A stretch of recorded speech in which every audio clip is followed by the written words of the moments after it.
본문에 보니까 그 요셉을 알지 못하는 새 왕이 생겨졌어요.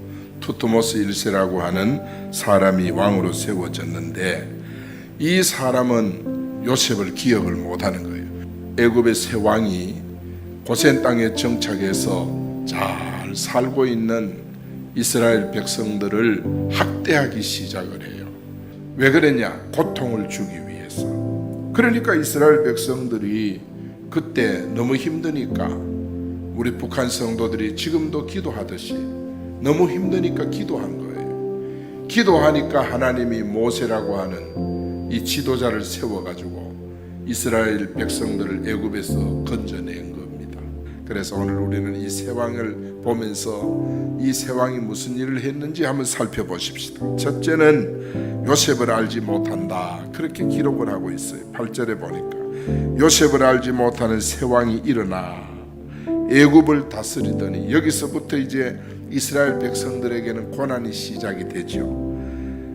이 말은 뭐냐 하면 구원을 알지 못한다는 뜻이에요. 이 왕이 하나님께서 7년 흉년 때 자기 나라를 어떻게 먹여 살렸고 어떻게 그 흉년에서 구원했는지 그 사실을 이 왕이 모른다는 거예요. 여러분, 오늘날도 우리가 은혜를 모르면 배은망덕하게 되죠. 은혜를 모르면 그렇게 돼요. 그렇기 때문에 우리는 하나님께서 내게 주신 은혜를 늘 헤아리고 늘 그 은혜를 기억하고 감사하는 그런 마음이 우리 마음속에 불릴 듯 일어날 수 있기를 축원합니다. 정말 이스라엘 백성들이 고센 땅에 사는데 사실 이들은 거기 머물러 살 사람이 아니에요. 이들은 가나안 땅에 살아야 될 사람인데 무엇 때문에 고센 땅에 여기 와서 삽니까? 그러니까 이스라엘 백성이 고센 땅에 와 살면서 하나님 잊어버리고 신앙 잊어버리고 다 잊어버린 거예요. 너무 살기 좋으니까 거기서 번성하고 우리가 여기서 살아야 되는갑다 이렇게 생각을 하고 하나님이 조상 아브라함에게 주신 젖과 꿀이 흐르는 땅에 갈 생각도 안 하는 거예요. 그러니까 400년 후에 이제 살 만큼 살았어요. 번성할 만큼 번성했어요. 그러니까 하나님께서 요셉을 알지 못하는 새 왕을 일으켜가지고 이스라엘 백성, 고센 땅에 사는 백성들을 자꾸 힘들게 하는 거예요. 자꾸 고통 주는 거예요. 우리는 기억해야 합니다. 어떤 상황 속에서도 이 주님 떠나서 이루는 것은 결코 내 것이 될 수가 없다. 하나님 말씀 떠나서 성공하는 세상의 일은 성공이라고 할 수가 없다. 우리는 거기서 정착하면 안 된다. 주님 앞으로 돌아와야 된다. 오늘 또 주님 앞으로 엑소도스 할 수 있는 여러분 되기를 축원합니다. 세상에 보세요. 우리가 예수 그리스도 아니면 어떻게 우리가 구원을 받으며 예수 그리스도가 아니면 어떻게 우리가 하나님의 자녀가 될 수 있습니까? 하나님이 예수님을 이 땅에 탄생시켜서 그분이 우리를 위해서 십자가에 못 박혀 죽으시고 3일 만에 부활하심으로 우리에게 구원의 길을 활짝 열어주신 줄 믿습니다. 할렐루야. 그분이 우리에게 구원의 길을 열어서 우리가 보세요. 여러분이 뭔데 마구간보다 더 더러운 우리 마음속에 예수 그리스도를 영접할 때 그분이 내 마음속에 쑥 성령으로 들어오셔서 그때부터 지금까지 함께하고 계십니다. 오늘 예수님을 정말 이 시간 깨닫고 마음을 열고 영접하시는 분들, 여러분 예수님을 마음에 영접하시기를 바랍니다. 하나님의 이 큰 은혜, 아무리 생각해도 이 은혜 없인 우리는 살 수가 없는데 이런 엄청난 은혜를 우리에게 주셨으니 오늘 우리는 하나님 앞에 감사하고 그 은혜를 영원히 잊지 않는 우리 믿음 성도 되기를 축원합니다. 두 번째는 뭐냐 하면은 애굽의 새 왕은요, 이스라엘 자손이 많고 강하다고 불평을 했어요. 9절에 보니까 이 백성 이스라엘 자손이 우리보다 강하도다. 여러분, 이스라엘 자손이 번성하고 번성하는데 어떻게 이스라엘 자손이 정말 애굽의 새 왕이 위기를 느낄 만큼 이스라엘 백성이 번성할 수 있었을까? 여러분, 창세기 1장 28절입니다. 하나님의 번성의 약속 때문입니다. 하나님께서는요 정말 이스라엘 백성을 이렇게 번성했어요. 이 노아 방주에 들어갔다 나온 노아에게 창세기 9장 1절 2절에 보면은요 번성케 하는 똑같은 복을 주었어요. 하나님께서 이런 약속을 주신 거예요. 그러니까 이 백성들은요 어디 가든지 번성할 수밖에 없어요. 그런데 이스라엘 백성들이 우리보다 강하다고 그렇게 세왕이 느끼는 것은 뭐냐? 사단은 교회를 두려워한다는 뜻입니다. 이 세상의 사단은 교회를 두려워합니다. 교회가 정말 힘이 있고 능력이 있으면 사단은 교회를 두려워하는데, 교회의 힘과 능력은 뭡니까? 교회의 힘과 능력은 복음의 능력입니다. 복음의 비전입니다. 기도의 비밀입니다. 할렐루야. 이것을 우리가 가지면은 흑암은 무너지게 되어 있어요. 두려워하게 되어 있어요.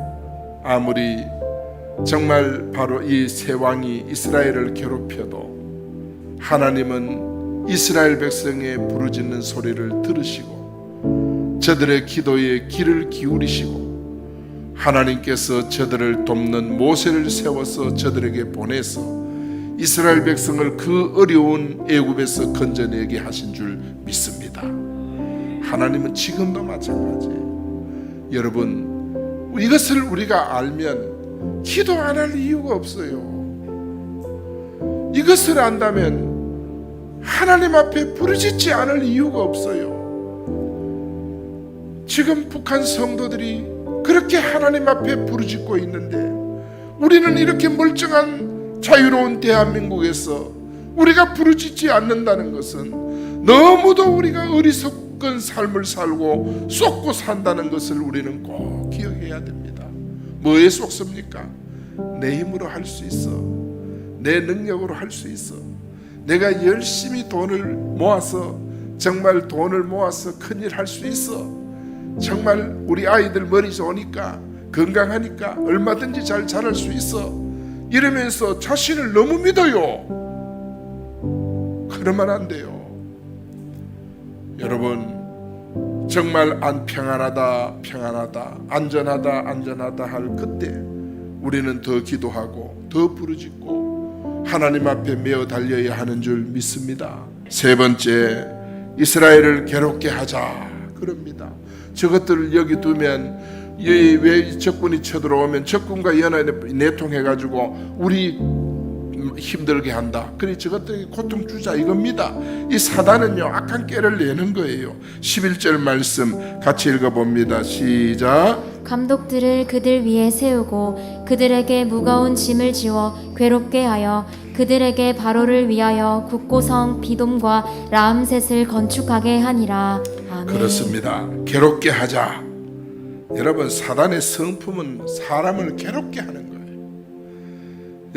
여러분이 사단의 지배를 받으면 아내를 힘들게 하는 거예요. 여러분 속에 사단이 들어오면 남편을 힘들게 하는 거예요. 사단의 지배받으면 주변 사람들에게 고통을 주는 거예요.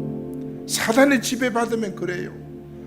우리가 사단에게 이용당하면 그렇게 되는 거예요. 뭐 때문에 우리가 사단에게 정복당합니까? 예?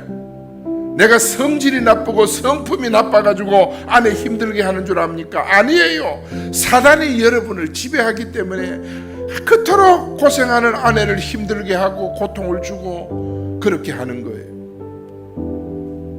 여러분이 성령이 오늘 임하기를 축원합니다. 여러분 머리로부터 발끝까지 성령이 강력하게 임하기를 원합니다. 애구방의 목적은 뭡니까? 이스라엘을 손아래 두고 자기 멋대로 한번 부려보겠다 이거 아닙니까? 이스라엘이 정말 자기들에게 한거하면 완전히 멸망시키려고 마음을 먹는 그런 모습입니다. 여러분, 나중에 이스라엘이요 해방을 받아 나오잖아요. 이 바로왕이 이스라엘을 잊지 못해가 군사를 끌고 또 잡으러 나옵니다. 이 사단의 근성을 가리키는 것입니다. 사단의 근성이 그래요. 여러분, 이제 예수 믿고 예수 영접하고 하나님의 자녀 됐으니까 안심하고 살면 되는 게 아니에요. 여러분 가는 길에는 홍해도 있고 무리바도 있고 여러분 신광야도 있고 가는 길에는 별의별 일이 다 있어요. 그럴 때마다 우리에게 뭐가 필요하냐? 주님의 은혜와 인도가 필요한 줄 믿습니다. 그러나 기억해야 합니다.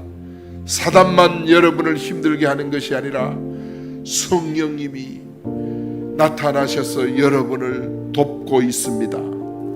사단을 막고 있습니다. 사단이 여러분을 접근하지 못하도록 성령님이 여러분을 지키고 계십니다. 천군 천사를 보내서 여러분과 늘 함께 하시는 줄 믿습니다. 성령님은 우리와 늘 동행하는 줄 믿습니다.